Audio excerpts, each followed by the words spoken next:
एजाज सैयद हमारे साथ हैं, उनसे बात कर लेते हैं। एजाज, बहुत सी बातें वैसे तो, लेकिन हुकूमत के पास अब गिनती के चंद दिन ही रह गए और आपको पता है कि कल एक डेट भी आ गई है 9 अगस्त की। तो क्या आप होते हुए देख रहे हैं?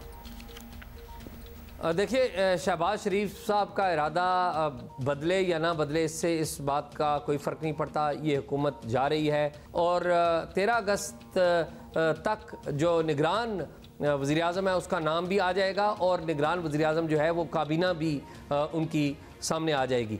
तो 13 अगस्त आखिरी दिन है। 14 अगस्त आप देखेंगे कि नई गवर्नमेंट होगी, निगरान हुकूमत होगी, सारा नया सेटअप होगा। तो शहबाज शरीफ साहब के इरादा बदलने या ना बदलने से इसकी कोई अहमियत नहीं। ये आइन में दर्ज चीज़ें हैं, उनके मुताबिक ये होना ही है। अच्छा चले, होपफुली इरादा तो नहीं बदला जाएगा। अच्छा एजाज़, ये बताइएगा आपके असेंबली ख़त्म होने से पहले एक और काम भी आपको पता ही है होना था, वो है निगरान वज़ीर आज़म के इंतखाब का। शुरू में एक नाम आया, उसके बाद वो नाम भी फिज़ल आउट हो गया, पता नहीं बहुत टेस्ट किया जा रहा था, फिर किसी का नाम नहीं आया। हाँ, अब कोई है नाम जो जिसकी तजवीज़ ज़ेर गौर हो, जो इस्लामाबाद में कॉरिडोर्स ऑफ पावर में गूंज रहा हो, या there is no name absolutely? देखिए, ऐसी नहीं है बात कि कोई नाम सामने नहीं आया। काफ़ी नाम सामने आ चुके हैं, मीडिया के ऊपर भी बहुत सारे नाम डिस्कस हुए हैं, लेकिन हतमी तौर पे कोई नाम सामने नहीं आया। लेकिन अगर आप इस जो पैटर्न है इसको 2013 के इंतखाबात में देखें या 2018 के इंतखाबात में देखें, जिसमें मीर हज़ार ख़ान खोसो जो बलूचिस्तान के एक सीनियर सियासतदान थे, उनको 2013 में निगरान वज़ीर आज़म लगाया गया था और फिर एक जज साहब को, सुप्रीम कोर्ट के साबिक जो जज हैं, उनको लगाया गया था 18 में। तो इन दोनों किस्सों में, दोनों मामलात में जो निगरान वज़ीर आज़म का नाम आया वो आखिरी दिनों में, आखिरी लम्हात के ऊपर आया। पहले नाम क्यों नहीं आता? इसलिए पहले नाम नहीं आता कि कंट्रोवर्शियल ना हो जाए।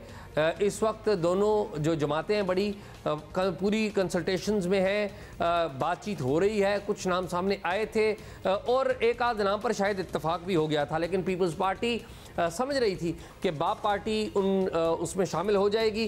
तो बाप पार्टी ने, आपको पता है कि अब पीपल्स पार्टी की तरफ रुजू नहीं कर रही, वो मुस्लिम लीग नून की तरफ रुजू कर रही है। तो जो बाप पार्टी ने रवैया अख्तियार किया तो उसके ऊपर पीपल्स पार्टी ने जो इब्तदा में कोई जिसे कहते हैं ना ग्रीन लाइट दी थी मुस्लिम लीग नून को किसी नाम के ऊपर या निगरान के हवाले से, निगरान सेटअप के हवाले से, तो वो ग्रीन लाइट जिसे कहते हैं ना वो ख़त्म हो गई। अब पीपल्स पार्टी और नून लीग जिसे कहते हैं ना बाकायदा एक दूसरे से कंसल्टेशन कर रहे हैं और बड़ी सख्त किस्म की जो मुज़ाकरात हैं आपस में हो रहे हैं। तो यानी सख्त मुज़ाकरात से आप समझ गई हैं ना कि क्या मुराद है? बिल्कुल ऑब्वियसली सख्त मुराद। खैर, आप कह रहे हैं कि वैसे भी ट्रेडिशनली भी देखा जाए तो आखिरी दिनों में, आखिरी लम्हात में नाम आता है। तो आखिरी दिनों में तो हम हैं, आखिरी लम्हात अभी नहीं है, तो शायद नाम आ ही जाएगा। ये बताएं कि इलेक्शन कब होंगे, क्योंकि ये वो सवाल है जो आजकल हर कोई पूछ भी रहा है और मर्दमशुमारी वाला मामला सामने आने के बाद तो शकूक और भी बढ़ गए हैं। तो आपको क्या लग रहा है? हम भी पूछ रहे हैं वैसे, और सारा दिन लिटरली हमें कहीं कोने वाली दुकान पे भी कोई मिल जाए तो हमसे पूछता है, तो हम सोच रहे हैं कि हर रोजाना सुबह शो में एक ही दफ़ा इस सवाल को एड्रेस कर लिया। नहीं, अभी एक ही दफ़ा नहीं होगा, हम रोज ये सवाल करेंगे। जी एजाज़, देखिए, जो इंतखाबात इल्तवा का शिकार होंगे या नहीं, मेरी ज़ाती ख्याल है कि इंतखाबात जो हैं वो इल्तवा का शिकार होंगे और इसका ब्लू लिटमस टेस्ट जो है वो मुश्तरका मफादात कौंसिल का CCI जिसे कहते हैं काउंसिल ऑफ कॉमन इंटरेस्ट, उसका इजलास वो बताएगा आपको। ब्लू लिटमस टेस्ट वही है। और ये जो CCI की मीटिंग है उसमें ये बात अगर तय हो गई जिसको पार्शली अनाउंस भी गवर्नमेंट की तरफ से कर दिया गया है कि नई मर्दमशुमारी के तहत इंतखाबात होंगे, तो उसका मतलब ये है कि नई मर्दमशुमारी के मुताबिक नई हल्का बंदियाँ भी होंगी। तो नई हल्का बंदियों में 4 से 6 महीने लगेंगे। तो इस एतबार से फरवरी मार्च 2024 में नए इंतखाबात होने का इम्कान है, लेकिन इंतखाबात ज़रूर होंगे। मेरा ये ख्याल है कि इंतखाबात ज़रूर होंगे, ये आगे ज़रूर बढ़ सकते हैं।